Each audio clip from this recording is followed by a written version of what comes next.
Have you ever watched a vulture circle its prey? It's a patient, chilling dance, a promise of the inevitable. But what happens when the prey isn't dead? What happens when it's just been waiting, watching the vultures descend, learning their patterns, their weaknesses? You're about to find out. This is the story of a woman the world wrote off and how she rewrote the world. It's a story of betrayal so deep it becomes a weapon, and revenge so perfectly planned it becomes an art form. So do yourself a favor. Settle in, hit that subscribe button, and ring the notification bell because you are not going to want to miss a single second of what's coming. Share this with anyone who's ever felt underestimated. They'll thank you for it. The silence in the house was a new kind of heavy. It wasn't the peaceful quiet of an empty nest, but the dense, airless silence of a tomb.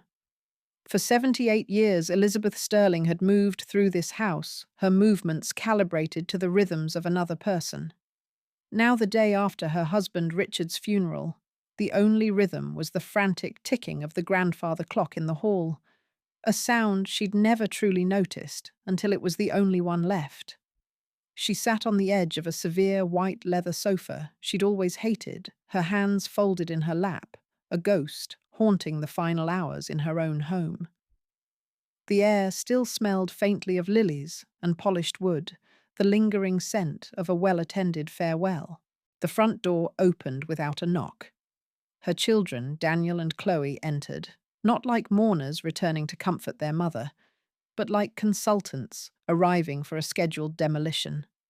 Daniel, 48, was a man perpetually hunched by anxiety, his expensive suit looking borrowed, his gaze darting everywhere but at his mother. Chloe, 45, was his opposite, polished, poised, her grief curated and broadcastable. She held her phone up, its single, unblinking eye already live. "Hey, my beautiful souls?" Chloe's voice, a practiced instrument of gentle empathy, filled the sterile living room. "I know this is a tough time, and I really debated whether to go live, but so many of you have shared your own stories about aging parents, and I felt like we needed to have this conversation. Together. It's about love. It's about doing the hard things because you love someone." On the small screen, a cascade of heart emojis and sympathetic comments began to flow. "So strong, Chloe." "Sending love." "My grandma has dementia." This is so real.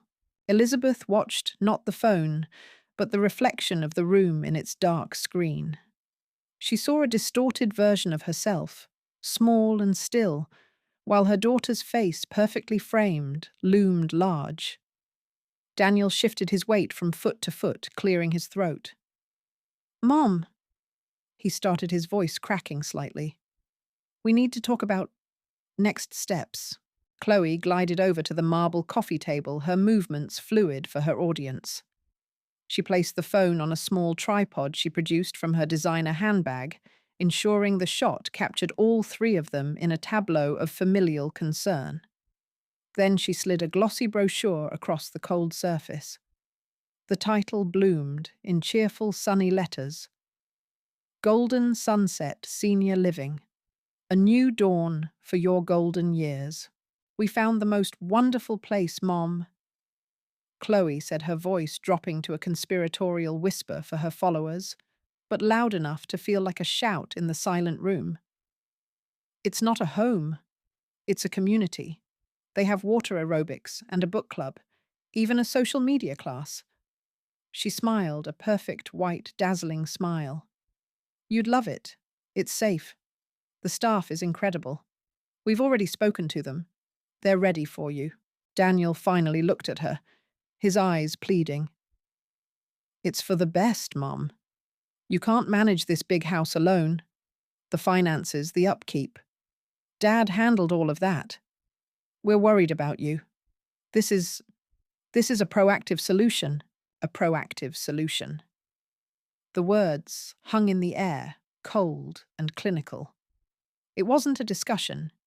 It was a verdict. Her life, her home, her future all neatly packaged and disposed of in a single glossy brochure. She felt a cold burn spread through her chest, a humiliation so profound it was almost physical. This was the final betrayal. After a lifetime of shrinking herself to make room for Richard's ego, of quieting her own mind, to soothe his anxieties of being the silent partner in a life he'd built and she'd merely inhabited, this was her reward. To be disposed of not just quietly, but publicly. Her grief, her dislocation, her fear. All of it was just content. Fodder for Chloe's brand. An asset to be managed for Daniel's peace of mind. She looked from her son's anxious face to her daughter's performative one. She saw strangers. When had they stopped seeing her as their mother and started seeing her as a problem to be solved? Or had they ever?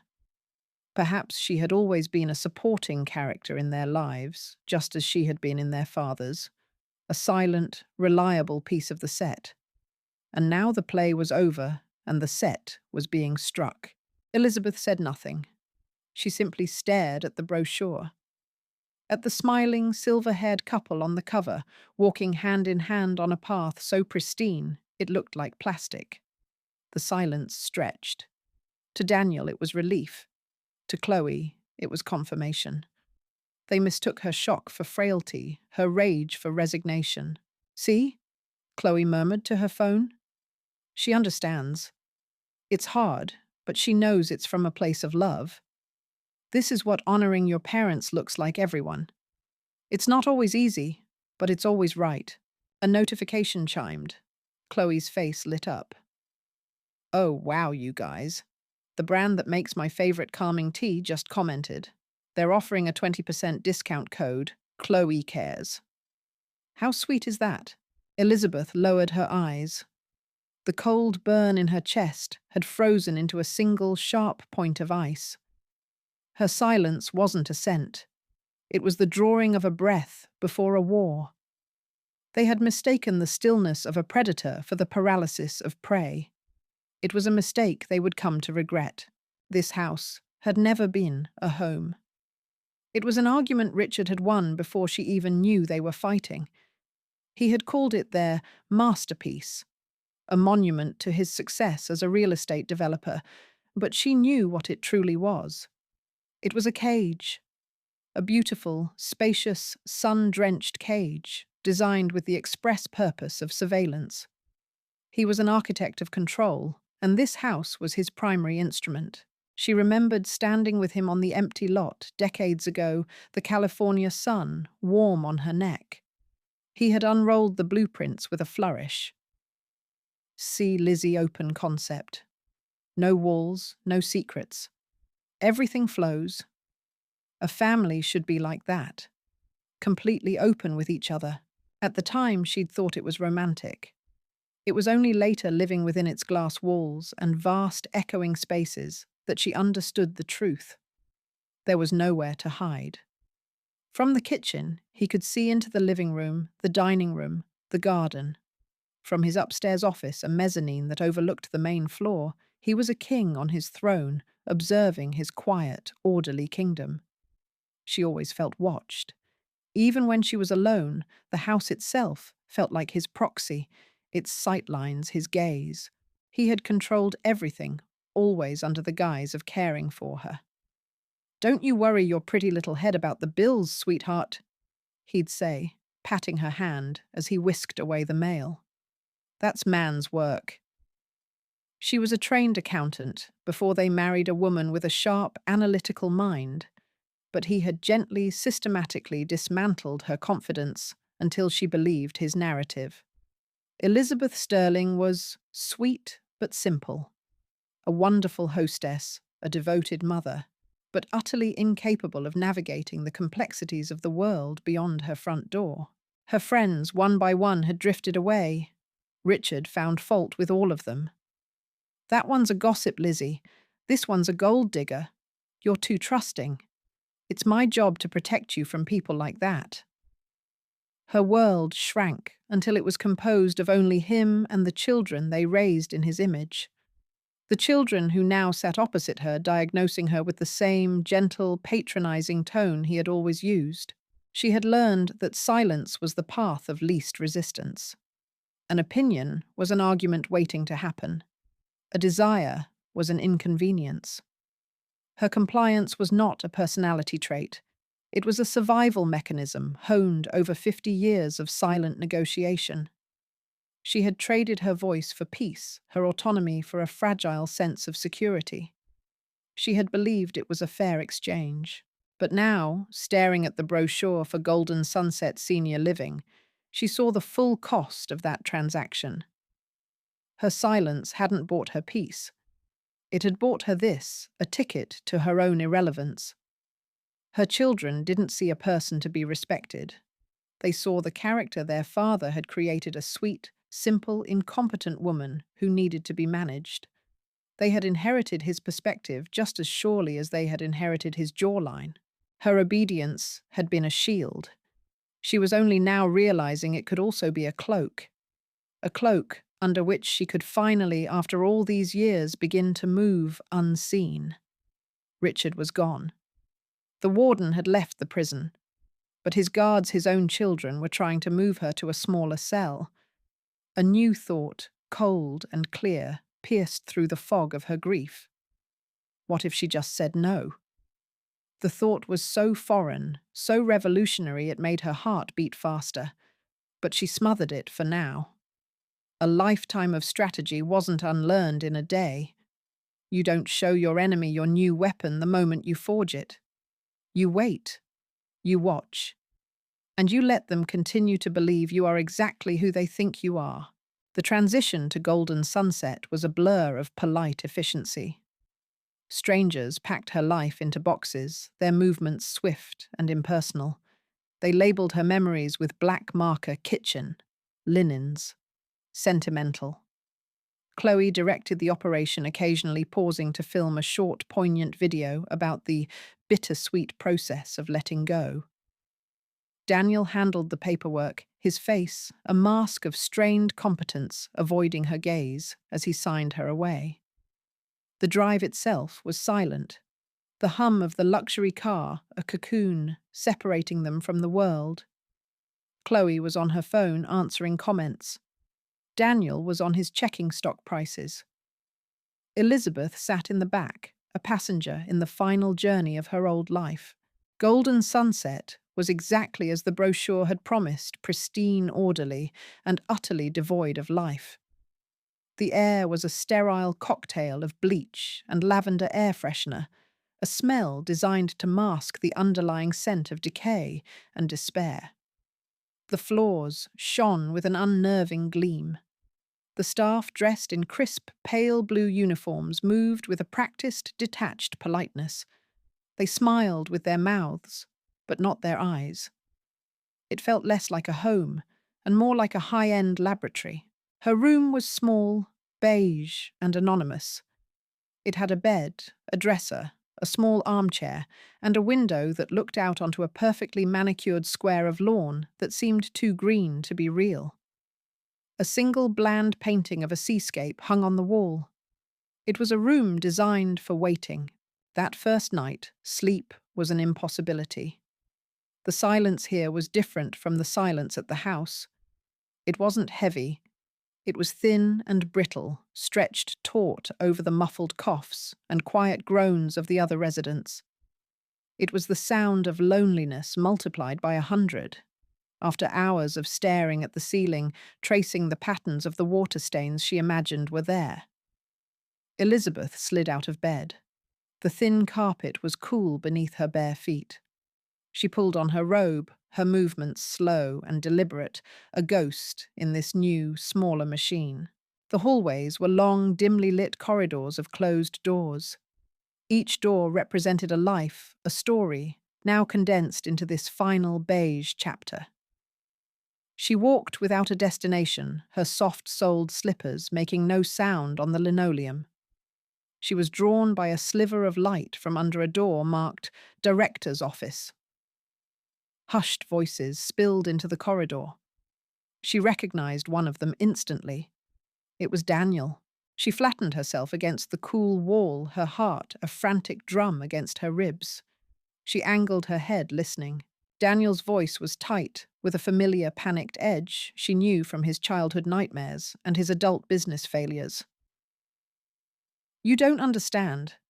It's not just a suggestion. You have to make sure she stays compliant. Absolutely 100% compliant. A second voice female, smooth as polished ice, replied, Mr. Sterling, I have been in this business for 15 years. We have protocols for managing residents, even the difficult ones. Your mother is no different. It was a voice that offered no comfort, only chilly corporate assurance. Protocols aren't good enough. Daniel hissed the sound, sharp and desperate. You don't get it. The entire portfolio depends on it. Everything. If she starts making a fuss, if she decides she wants to take back control, the whole thing could collapse. The portfolio. The word snagged in Elizabeth's mind. It was a businessman's word. A word for stocks, for real estate, for assets. Not a word you used when talking about your mother's well-being. The woman's voice was even colder now, edged with impatience. Rest assured, Mr. Sterling. Her signature is on the paperwork. The power of attorney is clear. She has been assessed. From a legal standpoint, she is no longer in control of those decisions. Our parent company, Elysian Holdings, is very well protected, as are your interests. Elysian Holdings. The name sounded grand, mythical. The Elysian Fields. The final resting place of heroes. A bitter, silent laugh caught in Elizabeth's throat. Just keep her busy. Daniel stammered, his panic subsiding into a pathetic plea. The book club, the gardening, whatever. Keep her docile. That's all I'm asking. That is what we do best, Mr. Sterling, the woman said. Her tone was final, a dismissal. Elizabeth heard the scrape of a chair, the rustle of papers. She pushed herself away from the wall and melted back into the shadows of the hallway just as the office door opened. Daniel emerged, his face pale and slick with sweat in the dim light. He didn't see her. He was too lost in his own fear. He scurried down the hall like a rat disappearing around a corner. The director, a tall, severe woman with hair pulled back so tightly it seemed to stretch the skin of her face, stood in the doorway for a moment, watching him go. A flicker of contempt crossed her features before being replaced by the same smooth, professional mask. Ms. Albright Elizabeth presumed. She closed the door, and the lock clicked shut with a sound of absolute finality. Elizabeth stood motionless in the darkness, the conversation replaying in her mind. It wasn't about her safety. It wasn't about her happiness. It wasn't even about the burden of caring for her. It was a business transaction. She was a line item, a risk to be managed. Her compliance was necessary for the health of a portfolio. Her children hadn't just put her in a home, they had sold her. A lifetime of being underestimated, of being the sweet but simple woman in the background, had taught her to be an excellent observer. People revealed themselves when they thought no one of consequence was watching, and for her entire life, no one had thought she was of any consequence. Back in her room, the bland seascape on the wall seemed to mock her. A painted ocean, a promise of freedom that was just an illusion. But the conversation she had overheard was not an illusion. It was a key. It was the first crack in the wall of their deception.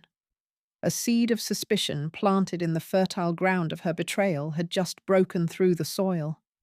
And Elizabeth Sterling, the quiet gardener, was going to nurture it until it grew into something that would tear their entire world down to its foundations. She was no longer a grieving widow. She was no longer a discarded mother. She was a woman with a question, and she would not rest until she had an answer. The game had been set. Her children and the mysterious Elysian Holdings had made the opening move. They just didn't realize that the quiet, simple woman in room 2B was a far better player than they could ever imagine. The first few weeks were a masterclass in self-erasure. Elizabeth became a ghost in floral print blouses. Her new persona was a carefully constructed collage of the women she saw around her, the ones whose lights were genuinely dimming. She adopted a slight shuffling gait. She'd stop mid-sentence, a look of profound confusion on her face, as if she'd lost the thread of a thought that was never there to begin with. She'd call nurses by the wrong names, misplace her reading glasses, only to find them on top of her head and speak of her late husband Richard, in the present tense, her voice filled with a wistful, heartbreaking hope. The staff treated her with a cloying, infantilizing pity. They saw exactly what they wanted to see: a frail, wealthy widow, her mind dissolving like sugar in tea, another problem gracefully managed. This performance granted her invisibility. While they saw a woman lost in the fog of dementia, Elizabeth was a cartographer, meticulously mapping the terrain of her prison. She sat in the common area, her knitting needles clicking a slow, steady rhythm, and she observed. She noted the shift changes, the delivery schedules, the specific nurses assigned to the high-needs residents. A pattern began to emerge, stark and terrifying. It always started with the little paper cup. At 10 in the morning and 4 in the afternoon, a select group of residents received their special vitamins. They were always administered by one of two nurses, a severe, thin-lipped woman named Carol, or a cheerful, burly man named George. Elizabeth watched as Margaret, a sweet woman who used to tell vivid stories about her career as a geologist, received her cup from Carol. An hour later, during the arts and crafts session, Margaret sat staring at a lump of clay, her normally bright eyes clouded and dull. "I was going to make a mountain," Margaret said to no one in particular, her voice thick and slow. "I used to know all the names, the Sierra Nevada, the Rockies. Now I can't. I can't remember the shape of a hill." Elizabeth sitting beside her, her own hands fumbling deliberately with a paintbrush, felt a chill that had nothing to do with the room's aggressive air conditioning. She leaned closer, her voice a conspiratorial whisper. "Don't you worry, dear. My Daniel says it's best not to clutter our minds with old things." She patted Margaret's hand. "Did you ever have a locket with a tiny blue stone? I seem to have lost mine." Margaret blinked slowly.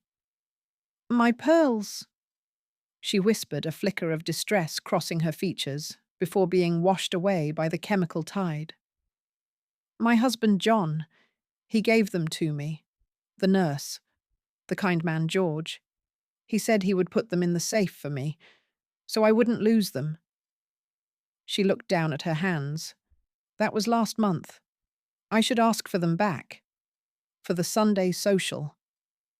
But Elizabeth knew she would forget. By tomorrow, the memory of the pearls would be another ghost. The conversations were her data points.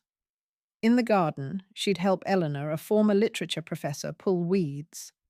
Eleanor, another recipient of the special vitamins, spoke in frantic looping fragments about her son.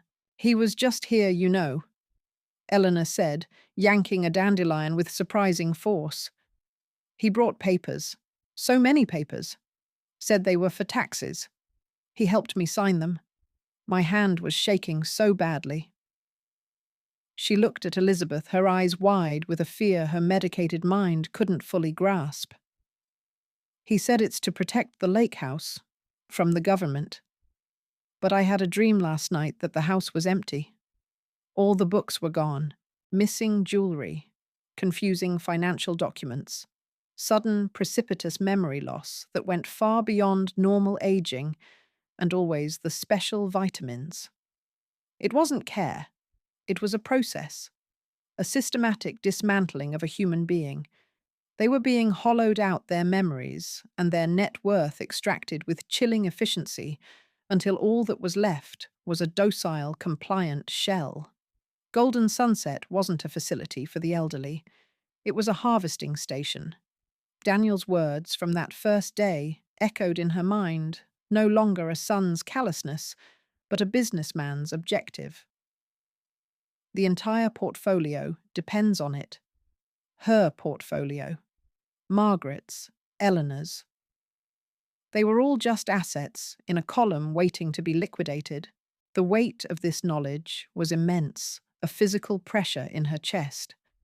She was trapped on a conveyor belt, moving steadily toward the same fate as the others. She had to get a message out. But the walls had ears, and the digital world was a fortress. Residents' tablets had their internet access locked down tighter than a bank vault. The Wi-Fi filtered everything, allowing access only to a handful of pre-approved websites, WebMD, a generic news aggregator online checkers, and a site offering soothing ocean sounds. It was a digital pacifier.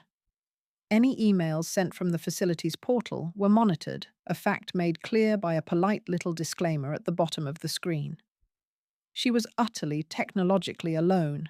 Then, in the dead of the third night, as she lay staring at the ceiling, the memory surfaced. Leo, her grandson. Chloe's son, the sharp, cynical data science major who saw through his mother's shallow, influencer-driven world with a clarity that was both refreshing and brutal. On her last birthday at home, while Chloe was busy composing a heartfelt Instagram post about the bittersweet beauty of aging, Leo had slipped a small, unadorned box into her hand. "Burner phone, Grandma." He'd whispered a wry smile on his face. "For your clandestine activities. Or more likely, so you can watch cat videos on Twitch without the home's crappy Wi-Fi if they ever stick you in one." It had been a joke between them, a small rebellion against the future he saw coming. Now it was her only hope. The phone was in her sewing box, a place no one would ever think to look. To the staff, the box was just another prop in her performance as a harmless, doddering old woman. Her hands, which they believed too frail to hold a cup, steady, moved with silent precision in the dark. She retrieved the slim plastic rectangle from beneath a spool of black silk thread. Powering it on the screen's glow seemed impossibly bright in the oppressive darkness of the room. His name was the only contact. Leo, her thumbs, surprisingly nimble, hovered over the keyboard. Every letter was a risk. She couldn't sound like a panicked old woman. She couldn't sound like the person they were trying to make her. She had to be concise, coded. She had to give him a thread to pull. She typed the first message, her heart a frantic drum against her ribs. "Me. They say I'm confused." The reply came almost instantly. "Leo, who Mom and Uncle Dan, that's their default setting. You okay?" Relief sharp and sweet. He was listening. "Me, this place. Golden Sunset. The company is Elysian Holdings." She sent the name, the one Ms. Albright had let slip. It sounded so peaceful, so deceptively benign. Leo Elysian Holdings. Sounds like a Bond villain's front. What's up? This was the leap of faith. She had to trust his intelligence, his deep-seated cynicism, for anything that looked too polished. Me. Special vitamins. People forget things. They lose things. Jewelry. Houses. She held her breath. It sounded like a paranoid delusion. It was a paranoid delusion, except it was real. A long pause. The three little dots blinked a digital heartbeat. "Leo, lose houses, Grandma, what are you talking about?" He was in. He hadn't dismissed her. "Me, ask Eleanor about a lake house. Ask Margaret about pearls. I can't find Mother's locket. Daniel is managing the portfolio." The whole portfolio. She used the word, the one that had snagged in her memory, the one that sounded like business, not family. "Leo, the portfolio." I remember that. He said it at the funeral, like he was closing a deal.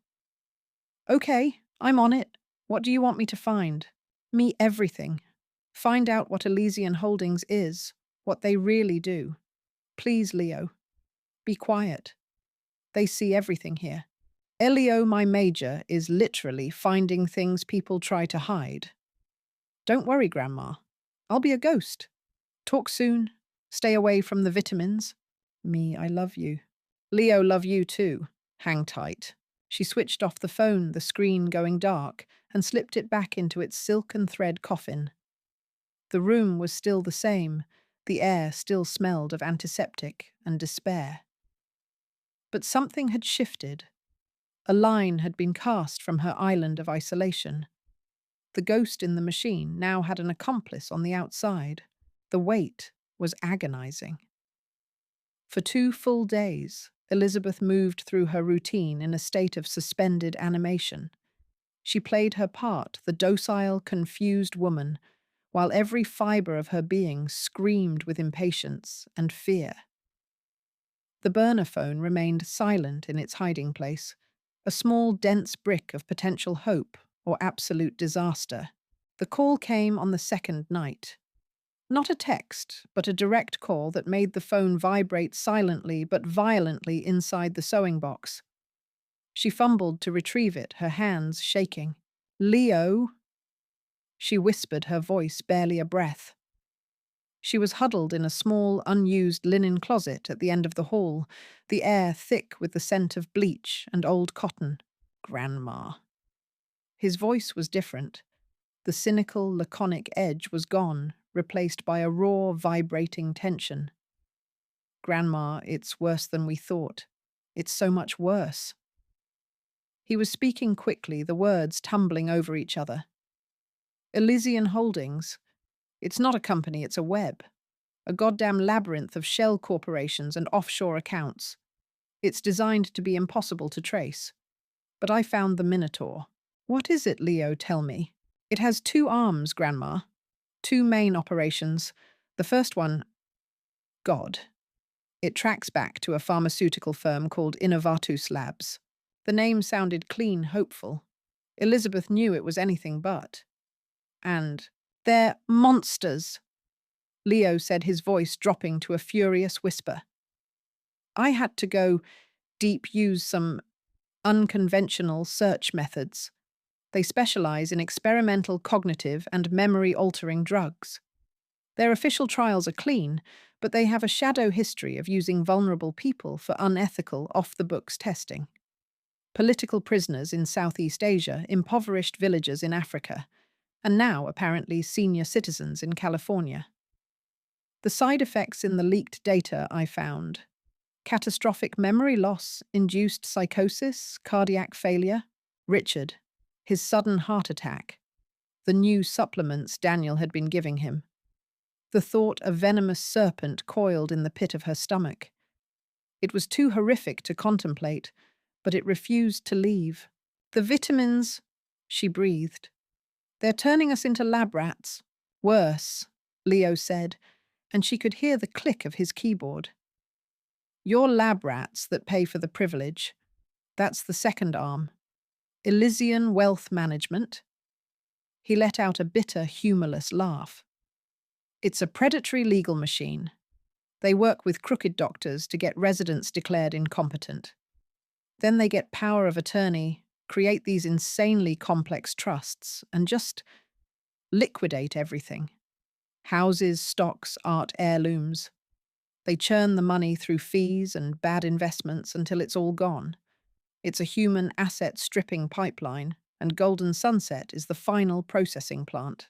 The pieces slammed into place, creating a picture of such calculated, soulless evil it stole her breath. They were drugged into incompetence, and then that incompetence was used as legal justification to rob them blind. The residents were not people. They were a renewable resource of bodies and capital. "They're coming for you next, Grandma," Leo said, his voice cracking with urgency. "Your portfolio is a hell of a lot bigger than a lake house. You have to get out of there. I can call someone, an investigative reporter, the cops." "No," Elizabeth said, her voice a sliver of ice. The fear that had been her constant companion for 50 years finally shattered, leaving behind something cold, hard, and unbreakable. "If I run, I leave them all behind. Margaret, Eleanor, the others. I would just be one less file on their desk. You don't run from a monster like this, Leo. You hunt it. A new clarity, sharp and exhilarating, cut through the fog of her grief and fear. She wasn't a victim anymore. She was a threat. What are you going to do? Leo asked, his awe and terror palpable through the phone. Richard always said the best way to control an asset is to own it. She said the words, tasting like ash in her mouth. But he wasn't wrong. Leo, I need you to keep digging. I don't want the branches, I want the root. I want every name on every board, every shell company, every hidden account. I want the entire blueprint of this machine. Grandma, what are you planning? I'm planning a hostile takeover, she said. The idea was insane, impossible, and the only logical path forward. The ghost wasn't going to just haunt the machine anymore. She was going to seize the means of production. They arrived less than a week later. Daniel and Chloe, a united front of feigned sorrow. With them was a man who looked like he had been assembled from razor blades and expensive wool. He carried a briefcase that seemed to suck all the warmth from the room. The lawyer. Chloe had her phone out, of course filming the Monet prints on the wall, the view from the window. B-roll for her next viral video on the agony of loving an aging parent. Mom. Daniel said, his voice thick with a counterfeit solemnity that was more insulting than his usual impatience. We're so sorry to have to do this. Daniel, Chloe. Elizabeth said, looking up from the puzzle she was pretending to struggle with. Did you remember the peaches? The market has such lovely ones this time of year? A muscle in Chloe's jaw jumped. Mother, please, this is serious. She put a hand on Elizabeth's arm, a gesture of compassion for the camera she was about to turn on. We have to make sure you're protected. The lawyer, Mr. Davies, opened his briefcase with a series of sharp clicks. He laid a thick stack of papers on the table beside her. Elizabeth Sterling. He began, his voice devoid of any human inflection. Pursuant to the official medical evaluation conducted by Dr. Miles of this facility, which indicates a severe and progressing cognitive decline, your children are exercising their legal right to secure an irrevocable power of attorney over your estate and personal welfare. Irrevocable. The word was a death knell, a legal burial. They were using a fraudulent medical report written by a company man to strip her of everything. To finalize the theft they had started the day they brought her here. The betrayal was so profound, so absolute, it felt like a physical blow knocking the air from her lungs. It's for your own good, Mom, Daniel mumbled, staring at a spot on the carpet. To manage the portfolio, to handle the bills, so you can just rest. Chloe finally turned her phone on herself, her face crumpling into a mask of telegenic pain. This is the hardest thing we've ever had to do, she said to her unseen audience, a tear tracing a perfect path down her cheek. But when you love someone, you have to make the tough choices for them. My heart just breaks for anyone else on this journey. Elizabeth looked at the signature line on the document, a small yellow arrow pointing to her doom. For a moment, blind, white-hot rage surged through her. She wanted to stand up, to scream, to expose them for the ghouls they were. But she saw the endgame in their eyes. They would call it a psychotic break-proof of the diagnosis. Dr. Miles would come with a sedative. Her phone would be found. Leo would be cut off. The ghost would be exorcised. No, not yet. She had to sign. She had to play the part of the vanquished queen. But as she reached for the pen Mr. Davies offered, she remembered a night decades ago. A fight with Richard, a business document he had forced her to sign. She had felt so powerless. That night, she had stayed up late practicing her signature over and over, perfecting a flaw. A tiny, deliberate tremor in the final loop of the Z in her name. A flaw so subtle, it looked like a natural part of an old woman's unsteady hand, but to her it was a secret mark of duress. A message in a bottle for a future court, for a future self. A protest, written in ink. She took the pen. Her hand did not shake. She could feel Chloe's phone on her feel. Daniel's nervous energy feel the lawyer's smug patience. She signed her name, Elisabeth, and as she formed the Z, she executed the tremor. A tiny, spidery vibration, a moment of controlled chaos in an otherwise fluid script. Then she completed her name the pen, moving smoothly once more. It was a desperate gamble, a nearly invisible act of defiance in a moment of utter surrender. But it was hers. She had signed their document, but she had embedded her own message within it. She pushed the papers away. "I'm very tired," she said, letting her shoulders slump. "I'd like to lie down."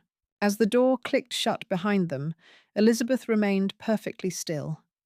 She had been legally erased. But the trembling signature was a promise that this was not an end, but the beginning of a reckoning. With her legal autonomy gone, Elizabeth's world shrank to the chessboard. Her daily games with Arthur, the former federal judge, became her war room. They sat in the library, the air smelling of old paper and lemon polish, and plotted a revolution in 64 squares. To the staff, they were just two senile residents, playing a game they barely remembered. But the board was their encrypted channel. The white pieces were Elizabeth's forces.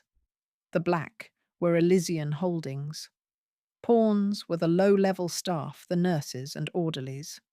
Nurse Carol, the one who always administered the vitamins with a grim satisfaction, was the Black Knight with his treacherous L-shaped moves. Ms. Albright was the Black Queen dominating the board. One afternoon, Elizabeth opened by sacrificing a pawn, their signal for the vitamins. Arthur looked up from the board, his eyes lucid and sharp. Today met hers. "A risky gambit," he said, his voice a low rumble just for her. "Exposes your position early in the game. Fortune favors the bold Arthur." Elizabeth replied loud enough for a passing nurse to hear her seemingly random proverb. She then moved her bishop, putting it in a position to attack his knight, Nurse Carol. Arthur took the offered pawn. He studied the attack on his knight. "That knight," he murmured, "he serves the queen, but he gets his orders from a foreign power." He subtly flicked his eyes towards the window, as if looking at something far away. Innovatus Labs. Later, Elizabeth advanced a rook deep into his territory. It was their piece for Leo. "My scout has returned with news," she whispered, pretending to be studying her next move. Arthur leaned forward as if to better see the board. "And what does the scout report?" "The Queen is not just skimming," Elizabeth said, her voice barely a breath. "She's a full partner." Leo found wire transfers from Innovatus to a shell corporation registered in Albright's maiden name. Arthur's hand, resting on his king, tightened. "I knew it. The woman has the morals of a hyena." He moved a piece, a simple pawn advance. "Check." The word was a punctuation mark, a signal that the core of the message had been received. He then continued in a low whisper. "I've been watching the medication deliveries. They're not just testing one drug. There are 3 different protocols, coded by color. Blue pills, red pills, yellow pills. They're doing A/B testing on us, Elizabeth, like we're rats in a maze." The coldness of it was breathtaking.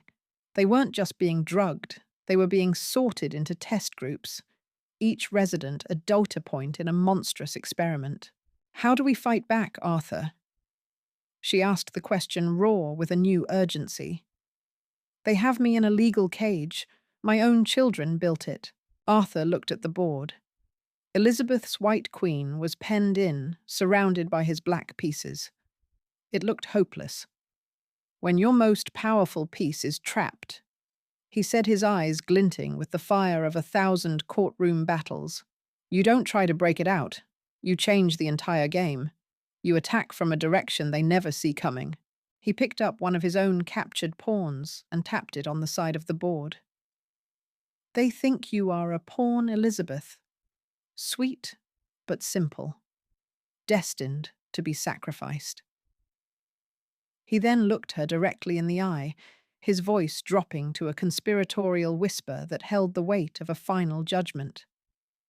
What they don't know, he said, is that a pawn that makes it all the way to the other side of the board can become a queen.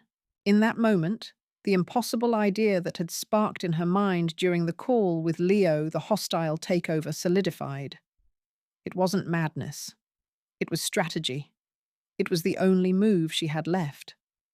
Arthur saw it on her face. He gave a slow, deliberate nod. "Your move," he said. Elizabeth looked down at the board, but she no longer saw the carved wooden pieces. She saw shell corporations, stock certificates, and board members. The game wasn't about escaping the board anymore. It was about owning it. The game had changed. Arthur's confirmation, delivered through the silent language of chess, had solidified the board in her mind. The pieces were no longer just residents and staff. They were pawns and knights in a war she hadn't known she was fighting. But a war fought from a single square on the board is a war you are destined to lose. To win, you couldn't just play the game. You had to own the board. You had to own the players, the rules, and the very ground they stood on. The realization settled not with a crash, but with the quiet, cold clarity of a winter morning. She could expose them, yes. She could fight them from within this sterile room. But they would bury her in paperwork, in diagnoses of dementia, in the condescending pity of a world that saw only a frail old woman. They had built the system to be unbreakable from the inside, so she would break it from the outside. Her hand steady, now retrieved the burner phone from inside the hollowed-out book Leo had given her, a dusty copy of Moby Dick. She typed with a precision that belied the slight, age-spotted tremble in her fingers. The message was simple, a string of words that felt both terrifying and liberating. "Leo, I need you to listen very carefully. Do not react. Do not ask questions yet. Just listen." The 3 dots appeared almost instantly. Leo was always there, a good boy, her one true anchor in a sea of betrayal. "I'm listening, Grandma. What's wrong? Are you okay?" "I am fine, dear. Better than I have been in a long time. I need you to contact a man for me. His name is Alistair Finch. He is a financial advisor in Boston. I am going to give you his number. You will tell him that the thrush has decided to sing. That is all. He will know what it means." The pause on the other end was longer this time. She could picture Leo in his cluttered dorm room, brow furrowed the glow of his laptop screen, illuminating his confusion. "Grandma, what is this? Is this some kind of code? Are you in trouble?" Elizabeth took a deep breath, the sanitized air of the room feeling thin, inadequate. It was time to tell someone. After 40 years of perfect, suffocating silence, the secret was about to be spoken. "Leo, what did your grandfather tell you about me?" He said you were the kindest person he ever knew. Sweet. A wonderful mother. He said you weren't complicated." Elizabeth's lips formed a bitter, mirthless smile. "Sweet, but simple."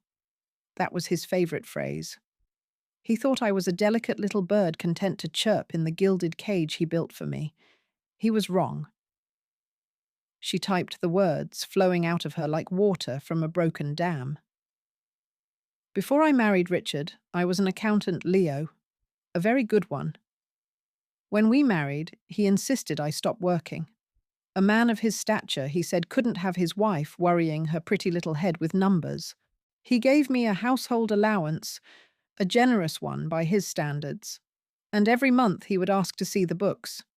He'd pat my head and chuckle about my little budget, my sewing money, as he called it.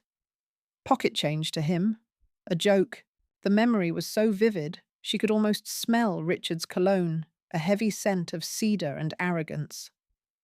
She remembered the condescending smile, the way his eyes would glaze over as he looked at her ledgers, never truly seeing the numbers, only seeing the performance of a dutiful, simple-minded wife. But your grandmother is not simple, Leo, and she is a very, very good accountant. For 40 years I skimmed from that allowance, tiny amounts. $1 here, $5 there, rounding errors to a man like Richard. He never noticed. He never would have thought to look. Why would he? The little bird was just collecting lint for her nest. She could feel Leo's shock through the screen. He was typing and deleting, typing and deleting. Grandma, what did you do with the money? I invested it, dear. All of it. Richard was brilliant in his own field, but he was arrogant.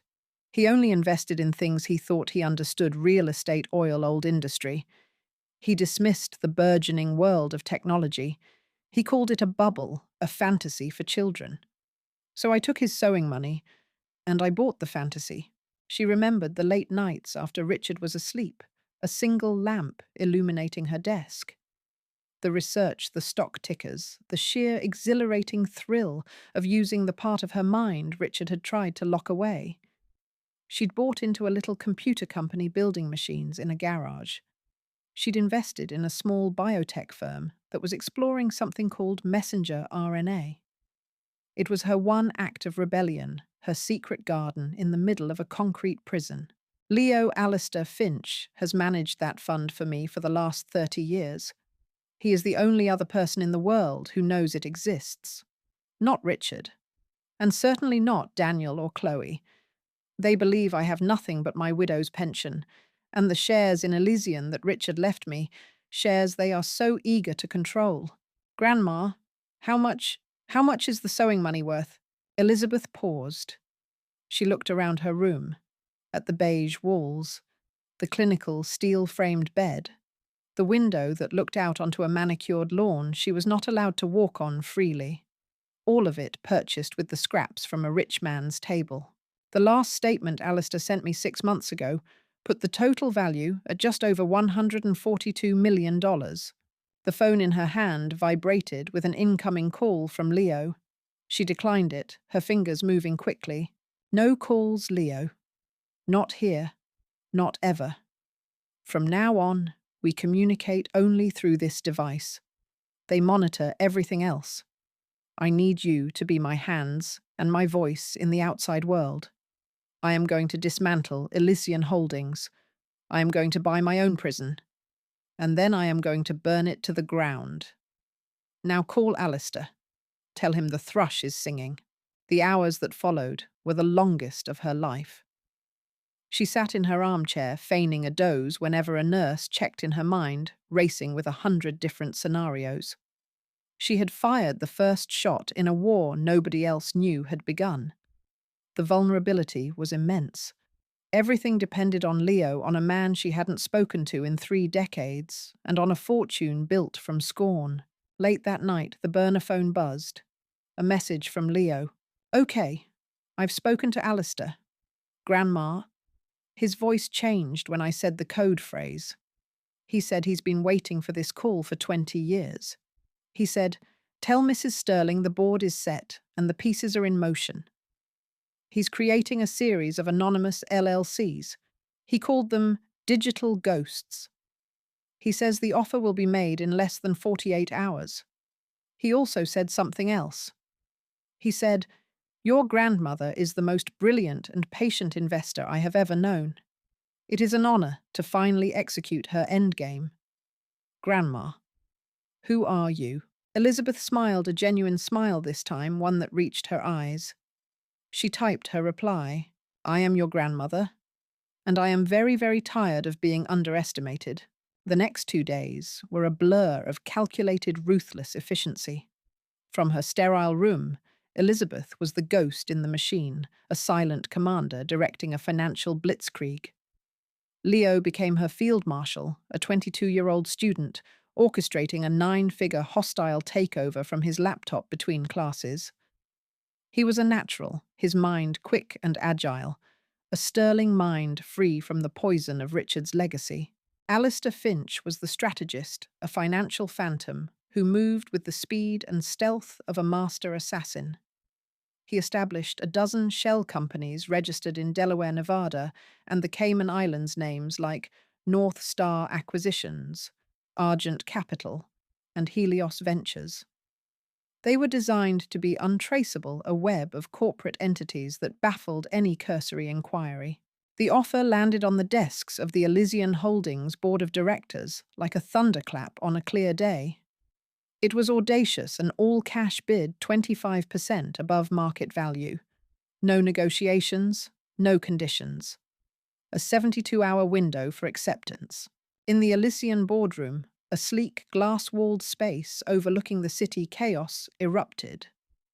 The board was a collection of men and women who had long ago traded their moral compasses for stock options. They saw not a threat, but a lottery ticket. Who the hell is Argent Capital? One of them, a man named Marcus Thorne, demanded, pacing the floor. Our people can't find a thing. It's like they appeared out of thin air. Who cares who they are? Sneered another, a woman whose face was a testament to expensive but unsuccessful plastic surgery. Look at that number. This is a golden parachute. It's the payday of a lifetime. A junior analyst, a young, earnest man in an ill-fitting suit, tried to voice a concern. Sir, the structure is unusual. It's deliberately opaque. It feels aggressive, almost predatory. Shouldn't we exercise caution? Find out who's behind this. Thorne shot him a look of pure contempt. Caution, son. When a dump truck full of cash backs up to your front door, you don't check the driver's license. You open the damn door. Get me our lawyers. We accept. The trap was perfectly baited with their own greed.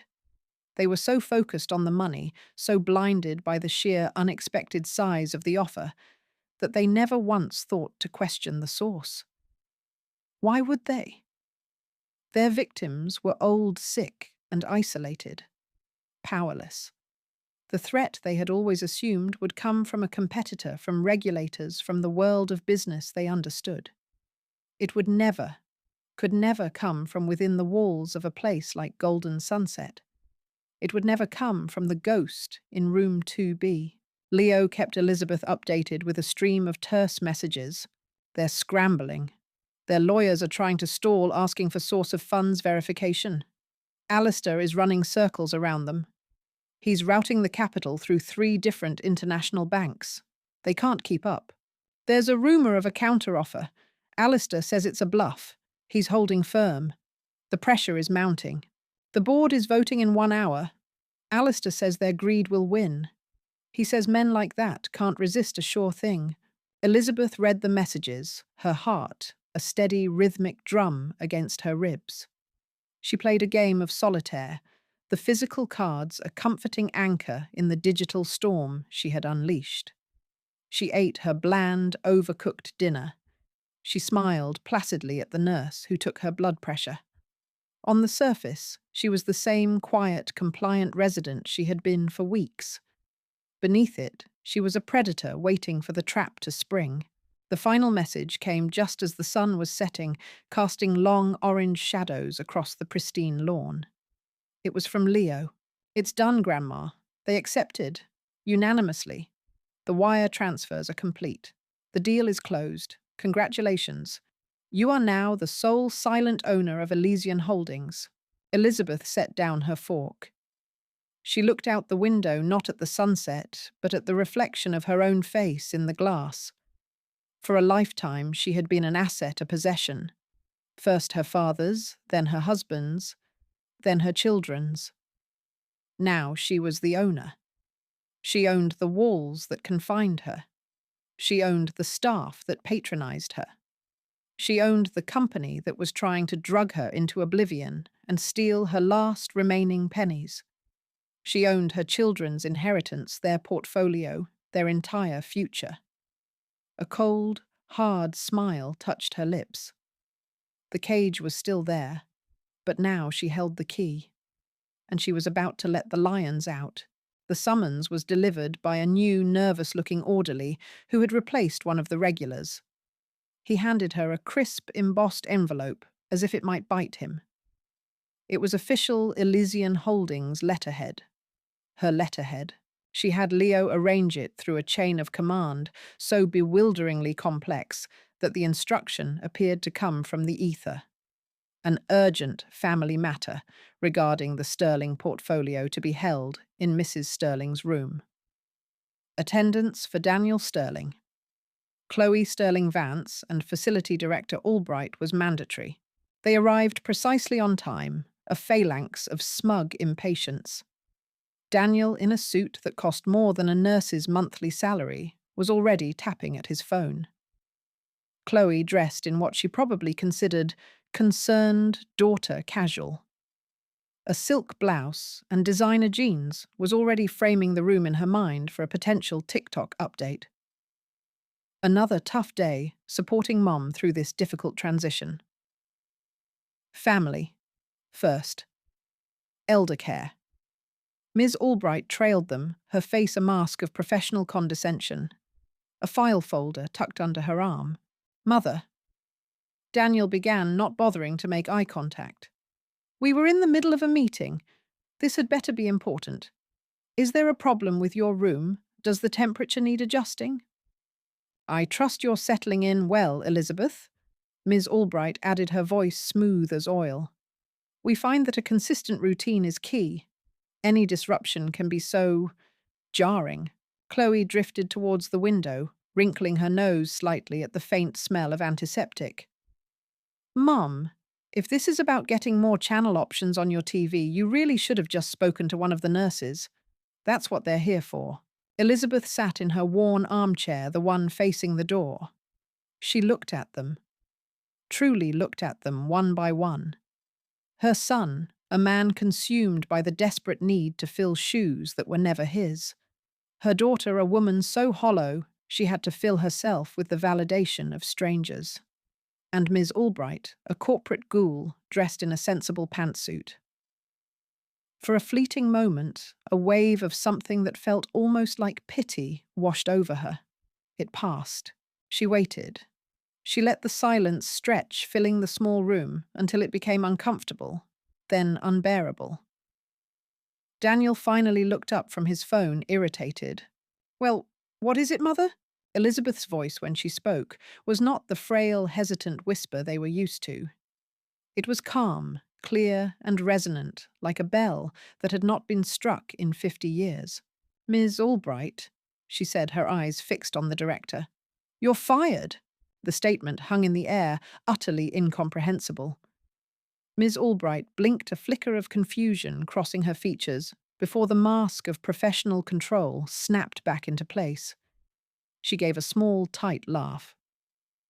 Elizabeth, I think you might be a little confused. I am the director of this facility. You are a resident. I was a resident. Elizabeth corrected, her voice still unnervingly calm. As of 72 hours ago, I became your employer, and now you are my former employee. Your termination is effective immediately. Please have your personal effects cleared out of your office by the end of the day. Security will escort you. Daniel stepped forward, his face flushing with anger.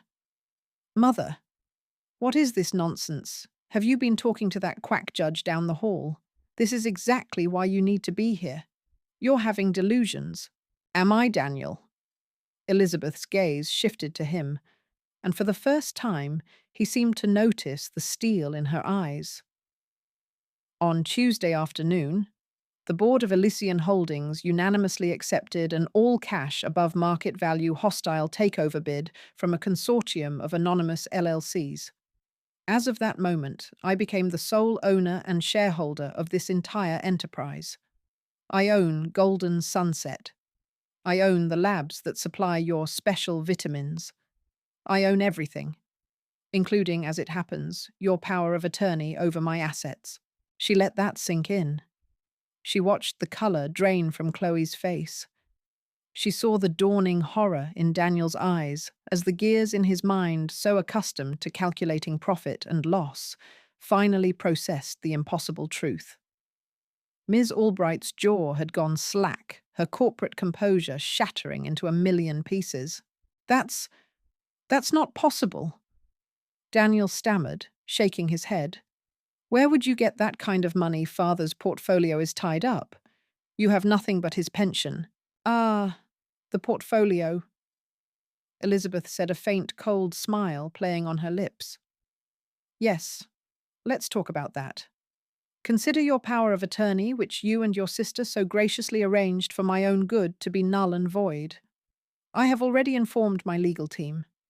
My first official act as owner of this company is to initiate a full forensic audit of all resident finances. She paused, letting the words hang in the air like a death sentence. And we're going to start with the Sterling family portfolio. We're going to examine every transaction, every transfer, every stock sale that has occurred since your father's death. We're going to find out exactly where the money went, Daniel. We're going to trace every single dollar you and Chloe siphoned off for your investments while your mother was being locked away. Chloe finally found her voice, a high-pitched, panicked squeak. You can't do this. We were protecting you. We were managing things for you. Protecting me. Elizabeth's voice was ice. You threw me in here to be drugged and robbed all so you could get your hands on my shares and cover your catastrophic financial mistakes. You live-streamed my grief for clicks. You signed me over like a piece of furniture you no longer had room for. The time for protection is over. The time for reckoning has begun. The room descended into chaos. Daniel was shouting a torrent of blustering denials and threats. Chloe was openly weeping, her carefully constructed influencer persona dissolving into pure, terrified hysterisy. Ms. Albright, white as a sheet, was backing towards the door, fumbling for the handle as if trying to escape a burning building. This is insane. Daniel yelled, his face purple with rage. You're senile. I'll get a court order. I'll have you declared incompetent. No one will believe you. Elizabeth watched the maelstrom she had created, her composure absolute. She had imagined this moment 1,000 times, and the reality was more satisfying than she could have ever dreamed. The fear in their eyes was a balm on a lifetime of wounds. She waited for a lull in Daniel's tirade, a moment when he had to gasp for breath. Oh, they'll believe me, she said, her voice cutting through the noise like a shard of glass. They will believe me because I have proof of everything. She looked past them at the chaos and the crumbling of their world. Her voice dropped, becoming confessional, almost intimate, which only made it more terrifying. I know all about it, you see. The asset stripping scheme you and the old board cooked up. The way you target residents with cognitive decline, get them to sign over their finances, and then liquidate everything. I know about Innovatus Labs and the illegal drug trials. Daniel and Albright froze. Chloe's sobbing hitched in her throat. I know you've been using the residents of Golden Sunset as human guinea pigs for an unapproved cognitive drug. A drug with unfortunate side effects. She looked at Daniel. Leo, my grandson, the data science student you all dismissed as a nerdy boy who plays with computers, has spent the last week compiling a very comprehensive whistleblower package. He's documented the offshore accounts, the falsified medical reports, the quid pro quo between Elysian's asset management arm and Innovatus. That package, complete with sworn testimony from your own disillusioned employees, was delivered to the FBI and the FDA an hour ago. Ms. Albright made a small, strangled sound and sagged against the wall. Daniel stared at his mother, his face a mask of disbelief and primal fear. The game had just changed from financial ruin to life imprisonment. But Elizabeth wasn't finished. This was not the checkmate. This was merely clearing the board for the final brutal move. But there was one piece of the puzzle I couldn't solve. She continued, her tone conversational. Your father. His death was so sudden. A heart attack, the doctors said. So convenient. It gave you too controlling interest in his Elysian shares, just as the company was planning this expansion of its business model.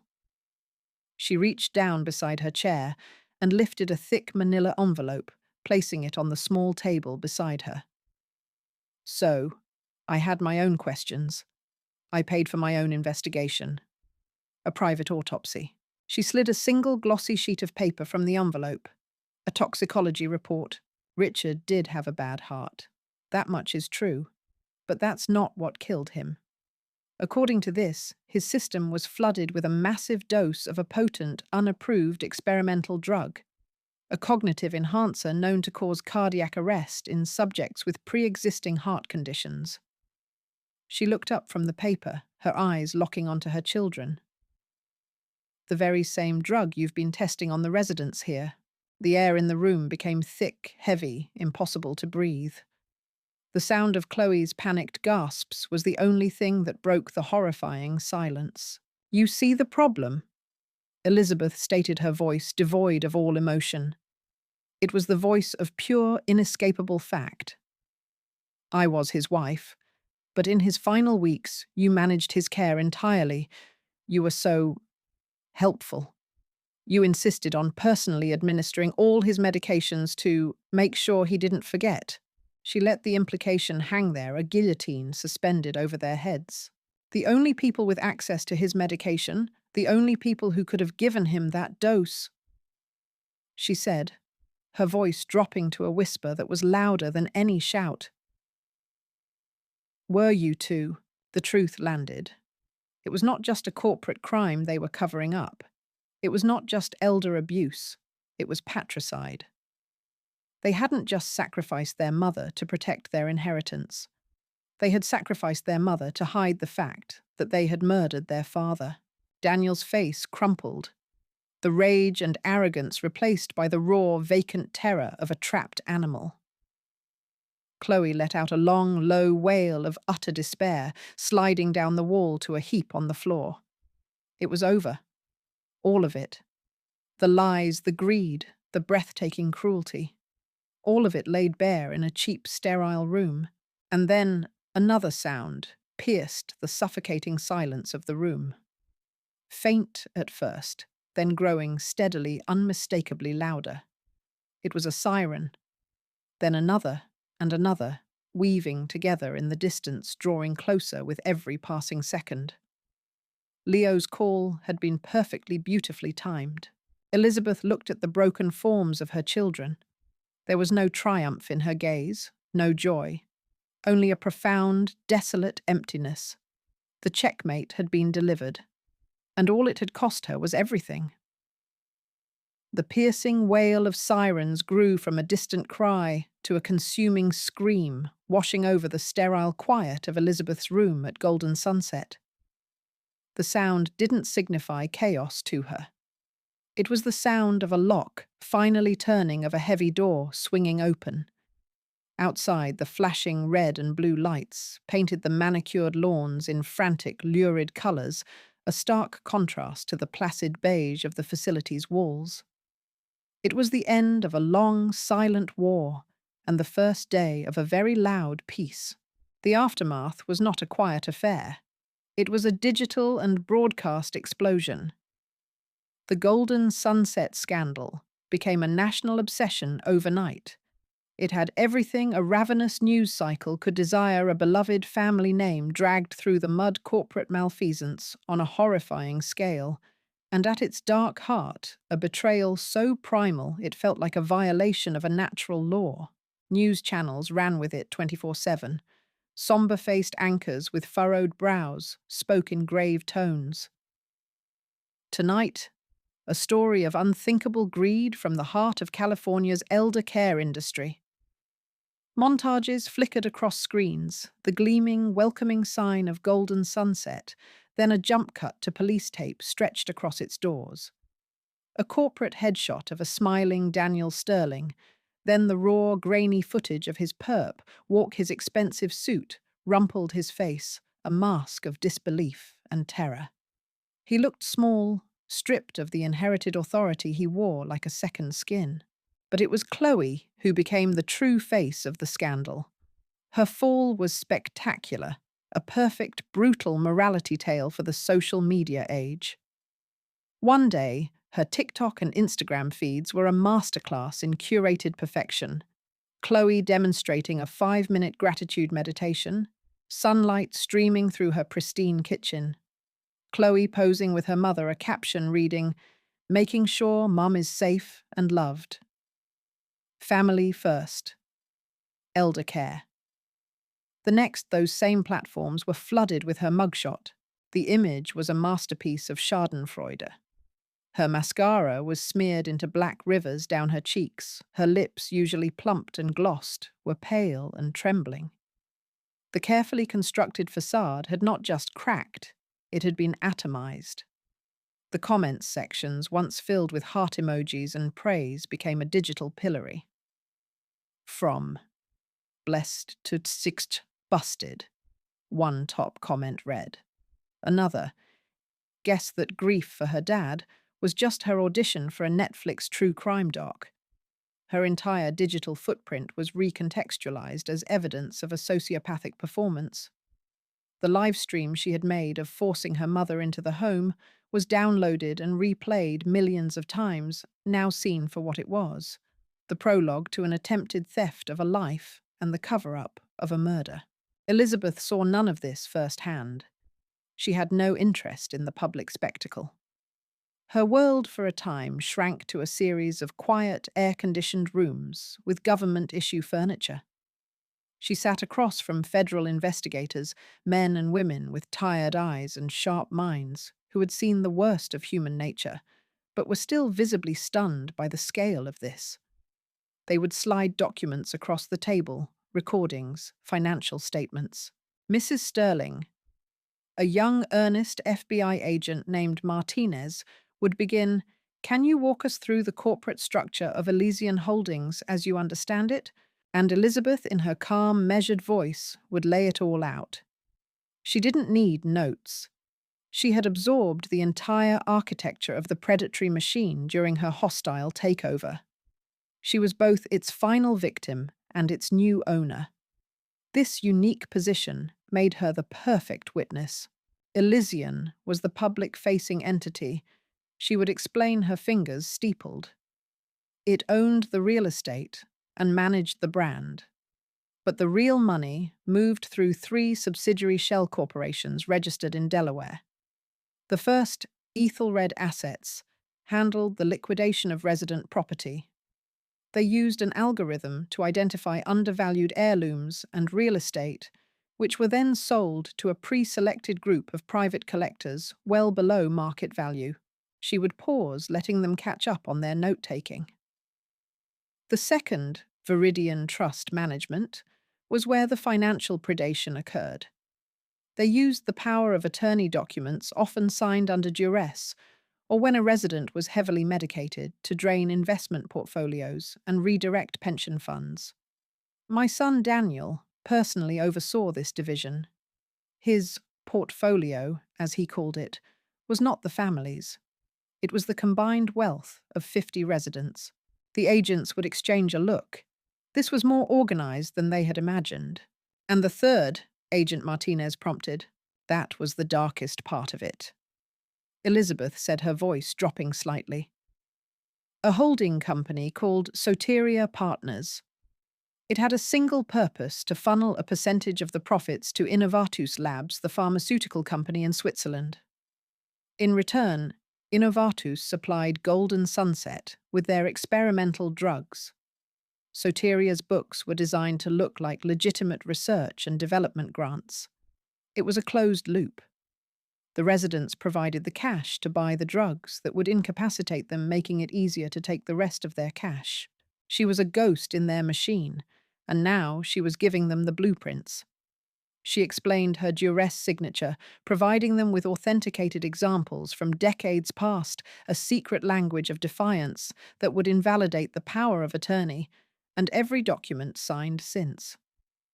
She detailed Arthur's observations, the coded chess moves that became a logbook of criminal activity. She was not a grieving, confused old woman. She was a forensic accountant with a perfect memory and a righteous cause. Leo was her window to the world she was so decisively dismantling. He would visit her in the evenings at the secure temporary apartment the government had arranged for her. He'd bring her takeout from a small Thai place she liked and sit on the floor, his laptop open. "You've gone viral again, Grandma," he'd say, a grin on his face. He was processing the trauma with the gallows humor of his generation. There's a Reddit thread, Justice for Golden Sunset. They don't know your name, of course. They call you the Queen of Checkmate. He read a post aloud. This anonymous grandma is a legend. Faked dementia, uncovered a massive conspiracy, and then hostile takeovered the company that imprisoned her just to burn it to the ground from the inside, move over John Wick. We have a new hero. Elizabeth would give a small, tired smile. That's a bit dramatic. Is it? Leo would counter. They're turning it into a podcast. It's called The Gilded Cage. The first episode dropped today. It has 2 million downloads already. He played a snippet for her. A dramatic voice, deep and resonant, spoke over a suspenseful score. An invisible woman hiding in plain sight. For years, her family saw her as a relic, a gentle but simple mind to be managed. They never imagined that behind that veil of silence, a master strategist was waiting. They built her a prison, but they made one fatal mistake. They forgot she knew how to pick the locks. Elizabeth listened, a strange sense of detachment washing over her. They were telling her story, but it felt like it belonged to someone else. The woman in the podcast was a mythic figure, an avenging angel. She was just Elizabeth, a woman who had run out of reasons to be quiet. The investigation unfurled for months. It was a complex international case. Swiss authorities raided the offices of Innovatus Labs. Arrests were made in Delaware and New York. The network of collectors who bought the stolen assets were exposed. It was a house of cards, and Elizabeth had not just pulled out the bottom card. She had provided the diagram that showed how the whole crooked structure was built. During a deposition, a slick defense attorney hired for Daniel tried to paint her as unstable a woman driven by a grief-induced vendetta. "Mrs. Sterling," he began, his voice oozing with false sympathy, "isn't it possible that after the tragic loss of your husband, your perception of events became clouded? That you concocted this elaborate story?" Elizabeth looked at him, her gaze as steady and cool as polished steel. "My perception of events, as you put it, led me to acquire a 93% controlling interest in your client's criminal enterprise. My clouded judgment allowed me to trace laundered funds through 3 countries. My elaborate story is currently the basis for 17 federal indictments. Do you have a question with a point? Or are you just enjoying the sound of your own voice?" The lawyer sat down. The room was silent. In that moment, everyone understood. The reckoning was not just a legal process. It was the total, undeniable assertion of a mind they had all fatally underestimated. The storm of the scandal eventually began to subside, leaving behind the slow, grinding work of reconstruction. Elizabeth didn't retreat. She advanced. Her first act as the undisputed owner of Golden Sunset Senior Living was to fire every last person on the payroll, from the director to the groundskeepers who had been trained to look the other way. She stood in the main lobby, the same one she'd been wheeled into just months before a prisoner in her own life, and watched as a work crew took down the cheerful lying Golden Sunset sign. The facility was closed for 3 months. It was gutted not just of its furniture, but of its very soul. The cold, sterile white walls were repainted in warm, gentle shades of sage and rose. The monitored, censored internet was replaced with a high-speed open-access network. The rooms were reconfigured private spaces made truly private. The scent of antiseptic was replaced by the smell of fresh paint, new carpet, and on some days, baking bread from a completely new state-of-the-art kitchen. Elizabeth was there every day, a quiet presence in a sensible cardigan, walking the halls with blueprints and contractors. Arthur, now fully recovered and looking 10 years younger, was her constant companion and unofficial advisor. The acoustics in the common room are terrible. he'd declare, tapping a wall. An echo chamber. We need sound dampening panels. People need to be able to have a conversation without shouting. Noted. Elizabeth would reply, making a note on her tablet. She personally interviewed every candidate for the new staff, from the head of nursing to the janitorial crew. Her primary question wasn't about experience or qualifications. It was, tell me about a time you advocated for someone who couldn't advocate for themselves. She was building an army of helpers, not managers. When the work was done, there was a small, quiet ceremony on the newly landscaped front lawn. There were no news cameras, only the new staff, the few residents who had chosen to return, and their families. Leo stood beside her. Elizabeth stepped up to a simple lectern. Many of you knew this place by another name. She began, her voice steady, amplified by a small microphone. That name stood for a false promise. It was a pretty lie covering an ugly truth. Today we give this place a new name and a new promise. She gestured to the new sign, which was then unveiled. It read, "The Sterling Foundation for Elder Justice." My late husband, Richard, she continued, was a complicated man, but he believed in building things that last. He was an architect. This foundation is named in his memory, but it is dedicated to the principle that the final chapters of a life should not be a story of what is lost, but a celebration of what has been built over a lifetime: wisdom, dignity, and autonomy. This will not be a place where people come to fade away. It will be a home. And more than that, it will be a fortress. She explained her vision. The foundation would be run as a non-profit. Any and all profits generated from its operations would be deposited directly into a national legal aid fund established to provide pro bono representation for victims of elder abuse and financial exploitation across the country. Her prison would now fund the liberation of others. The change was immediate and profound. The first lawsuit, funded by the Sterling Foundation, was filed a month later on behalf of an 80-year-old man in Ohio whose son had sold his family farm from under him. The story made a small headline in a local paper, a quiet ripple from the stone Elizabeth had cast into the water. Back at the newly opened foundation, life was different. Laughter echoed in the hallways. A book club argued passionately about a new novel in the sunny garden. Arthur taught a weekly class on constitutional law, but the most significant change, the one that was most deeply personal for Elizabeth, was posted in the gleaming, welcoming new lobby.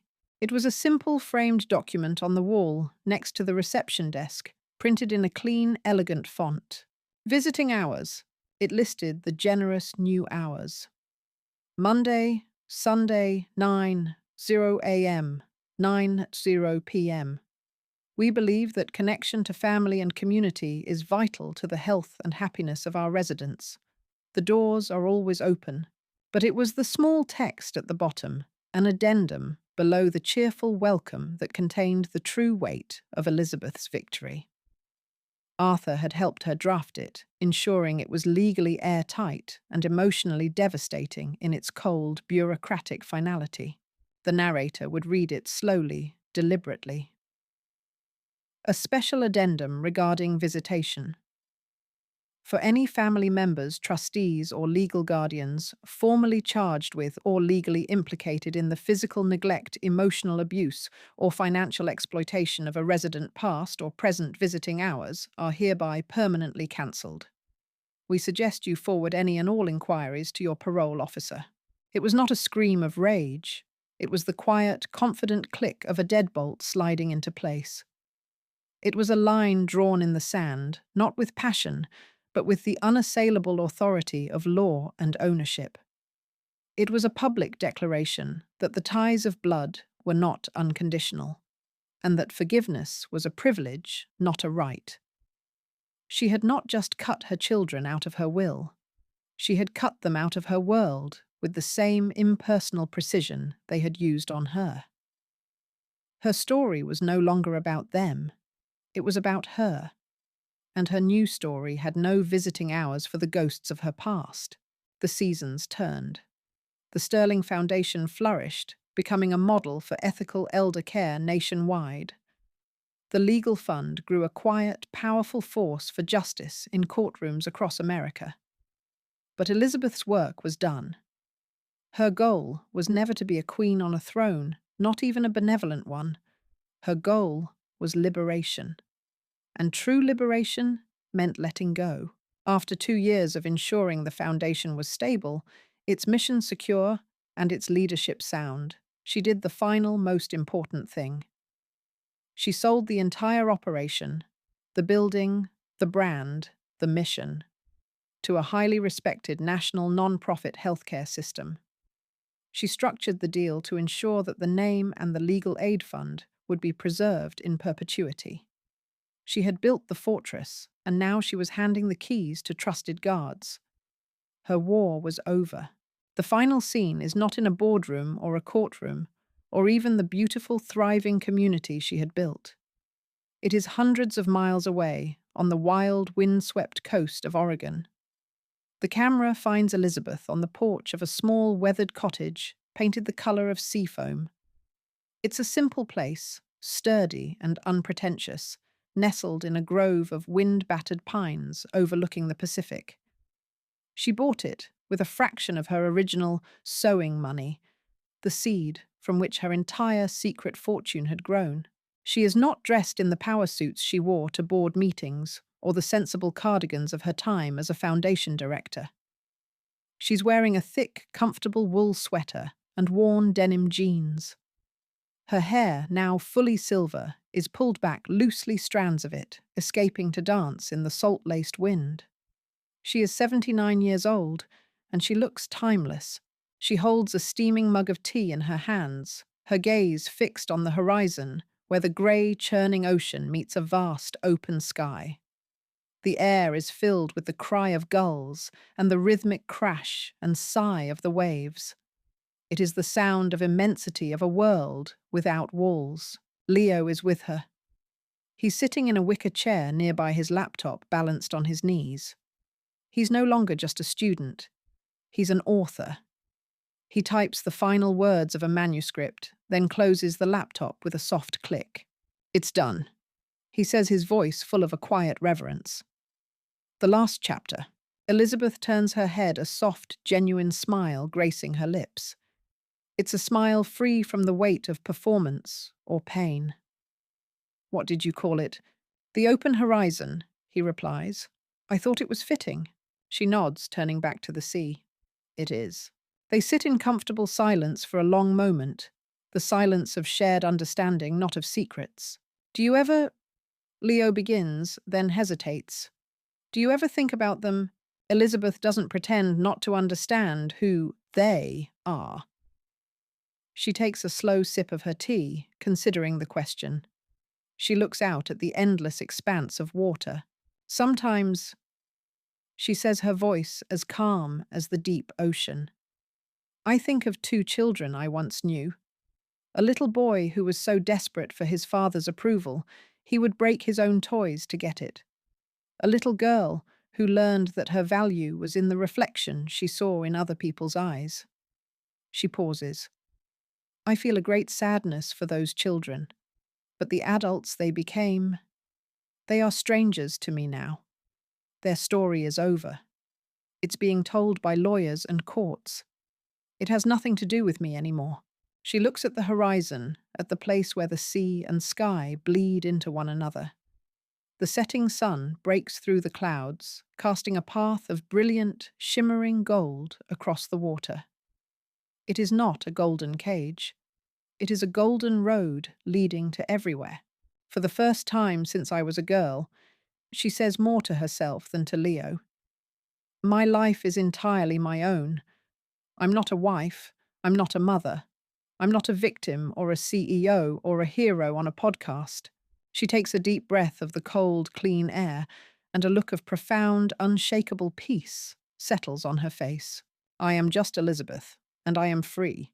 The camera holds on her face, then slowly pulls back, leaving her on the porch, a small, resilient figure against the vast, magnificent backdrop of the natural world. Her story is a testament to the fact that the quietest people often have the most to say, that strength is not always loud, and that it is never, ever too late to claim your own horizon. The real question her story leaves us with is not about revenge, but about resilience. How many other Elizabeths are out there sitting in quiet rooms, their own incredible stories waiting for the right moment to be told? Look around. You might be surprised.